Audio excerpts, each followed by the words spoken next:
Keep laughing. Keep laughing. Real funny, huh? If any one of you that doesn't respect me or what I'm doing or what I've been doing for the last 3 months since it was been announced, and going against a guy like this, you'd have a big dump in your pants. Talk to him, Peter. I'm Hurricane Peter McNeely from Medfield, Mass. On Saturday night, watch me kick Tyson's ass.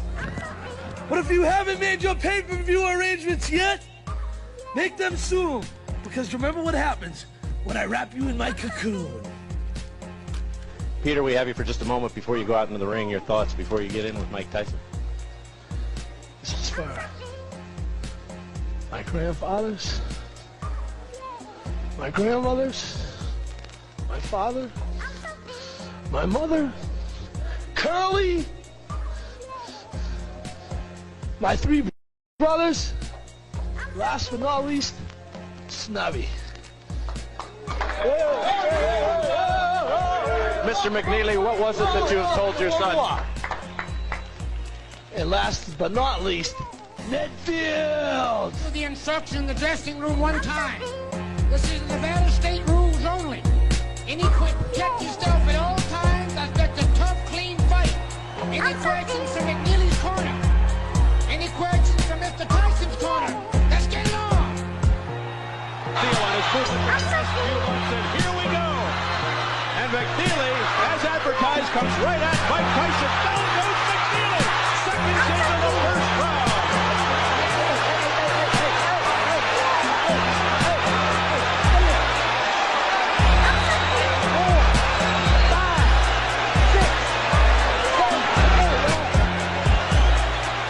Seconds into the fight, McNeely on the canvas.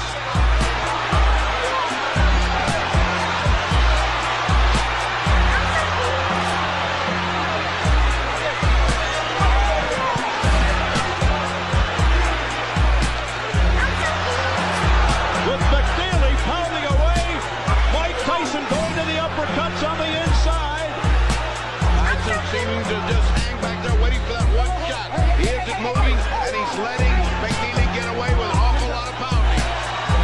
1 minute gone by. McNeely's already been down. I'll tell you what, Steve, nothing but brawling. McNeely's giving a good account of himself already. Mills Lane can stop that nonsense from doing starting to butt heads. Oh, Tyson with a left hook, a right hook, and down goes McNeely again. McNeely's hurt this time, Steve. He's very hurt. He can barely stand up. And this fight has got about 30 seconds left. They want Tyson to go to the neutral corner. What's going on? The round is That going was on. not correct. That was not correct. Now the second knockdown, he's hurt more on the inside, but this is still a replay of the first knockdown. Mike comes across, just a nice short, crisp, turned over right hand. Super slow. Kinda That was a nice little right hand, but it didn't land with a huge amount of crunching force. Let's look at it. The right, keep your eyes on the right hand of Mike Tyson. Now he's in a perfect position to come back. Whack. And you see he's turning his head as he got hit. But it was enough to stun him, and he kind of tripped over Mike's feet as well. In the 1980s, a real killer from Brooklyn burst onto the scene, making his way through the whole division of heavyweights and knocking everyone out, one by one. This fighter owned an excellent attack style and elusive speed, which is thus far second to none. Powerful blows with a ruthless killer instinct. Iron Mike Tyson. Today, we will show you the legendary Iron Mike and his most brutal and aggressive knockouts. July 1985, Mike Tyson versus John Alderson. Tyson came forward in the opening round with a bit of headhunting against this much taller opponent. Alderson mostly looked to evade and occasionally pumped out a rangy jab or a straight right hand.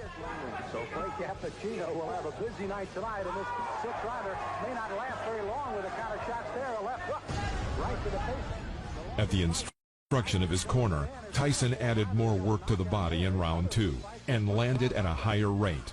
A pair of right hands knocked out Alderson's mouthpiece at 1 minute 16 seconds. Right hand sends Alderson down. He's got a terrible cut over the left eye already. Here, Alderson down in this round. They survive as he goes down again at the bell. got to get up. Now, the fighter cannot be. The referee says, okay. He is, and he goes into his corner. This will be a win to let everybody know that Donnie Long is back. October 1985, Mike Tyson versus Donnie Long. As always, Tyson started aggressively and threw punches to the head, sending Long down after 37 seconds. Well,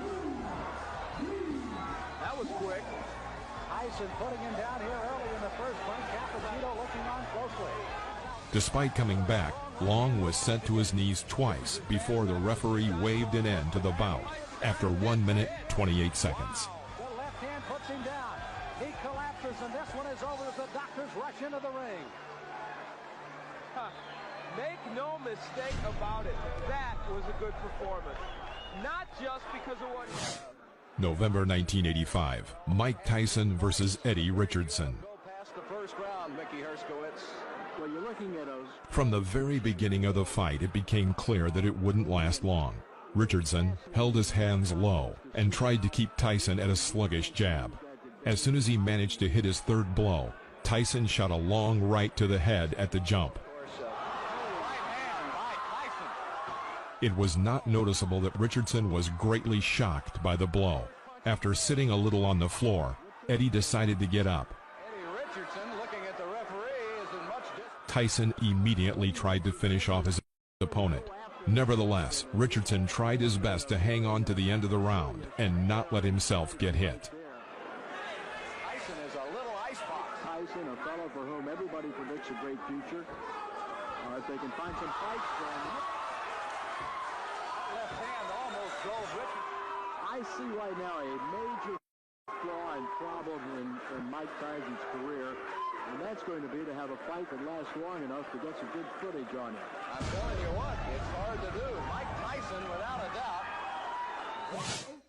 January 1986, Mike Tyson versus Mike Jamison. From the first seconds of the fight, Tyson shot a great uppercut in response to Jamison's right hit. Get that left jab out and keep this little guy off you. Here comes Tyson. James more tonight than he usually has been, and knows that Charles the Truth Williams. After the next clinch, Joe Cortez made another comment to Jamison. Hardly having received the command to continue, Tyson attacked the opponent with his most powerful 9-strike combination. He's got him down. Mike Tyson sends Mike. Tyson's tired namesake could not endure such pressure and fell to the floor. However, he quickly got up and was eager to continue the fight. Having a 4-shot combination on the body with a transfer to the head, Tyson forced his opponent to fall on his knee. Jamison got up once again and wanted to continue. However, Joe Cortez decided it would be better for him to stop the fight. Jamison wants to continue. Referee Joe Cortez says no. Jamison says he wants to go on, but the referee Joe Cortez says it is over here in the 5th round. June 1986, Mike Tyson versus Reggie Gross. From the very beginning of the fight, it was obvious that Reggie Gross was afraid of Tyson. He hit with a jab and immediately jumped back.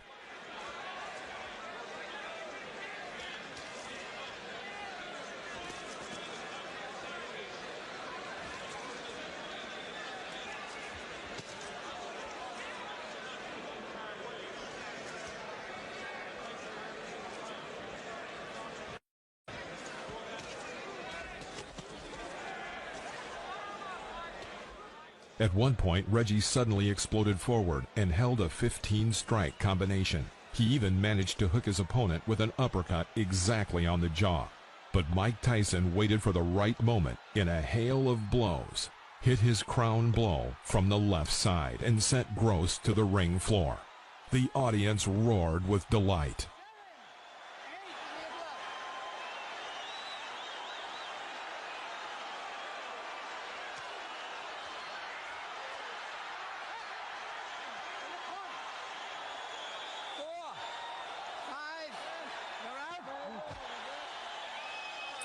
You are out. You can't stand up. Keep what? Come on, bro. You can't even walk. You're worrying about fighting. Come on. August 1986, Mike Tyson versus Jose Ribalta. Ribalta was the first heavyweight boxer who walked the entire distance with Iron Mike. The first round, Mike Tyson started with Jose Ribalta's powerful left-handed straight. He tried to develop an attack from the left side to the head, but his opponent dodged to the left and held up a glove. Counter right hand by Mike Tyson is inviting. And there was an uppercut.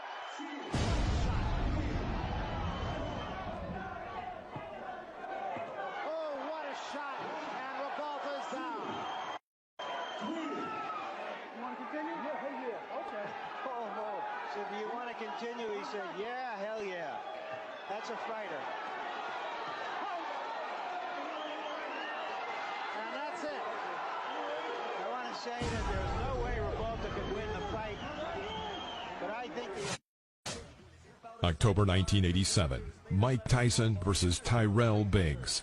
Only 2 months prior to his match with Biggs, Tyson had defeated Tony Tucker by unanimous decision to unify all 3 major heavyweight championships and become the undisputed heavyweight champion. Though many had hoped this would lead to a match with heavyweight champion Michael Spinks, Spinks remained reluctant to face Tyson.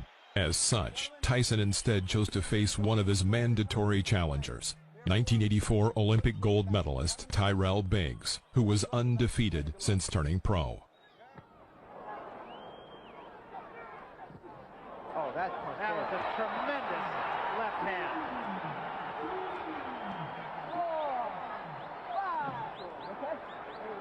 Oh, this is it.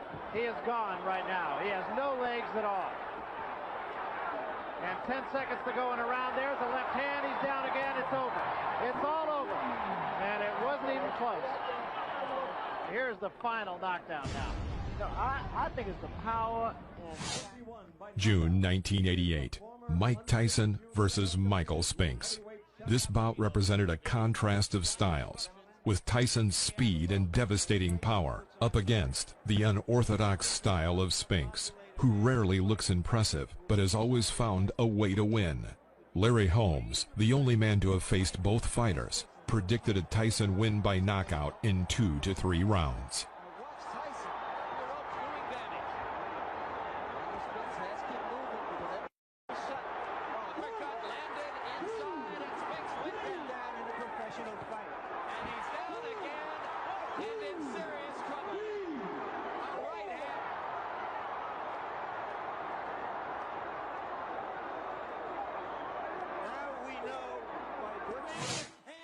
August 1995, Mike Tyson versus Peter McNeely. This match marked the return of Mike Tyson to professional boxing after over 4 years away due to his 1991 arrest and subsequent conviction for rape in 1992, which led to Tyson serving 3 years in prison. The fight lasted only 89 seconds, with Tyson earning an easy victory via disqualification.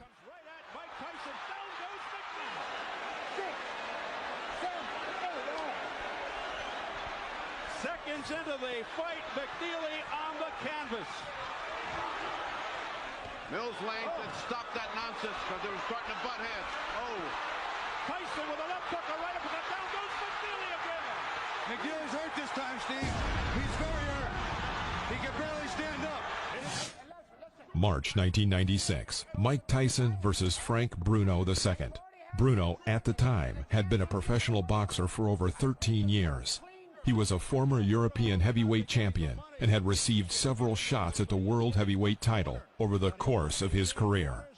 And this is what Bruno expected. He said he's not looking for the Tyson who fought McNeely and Mathis. Here's a combination uppercut by Tyson. Tyson laying it on.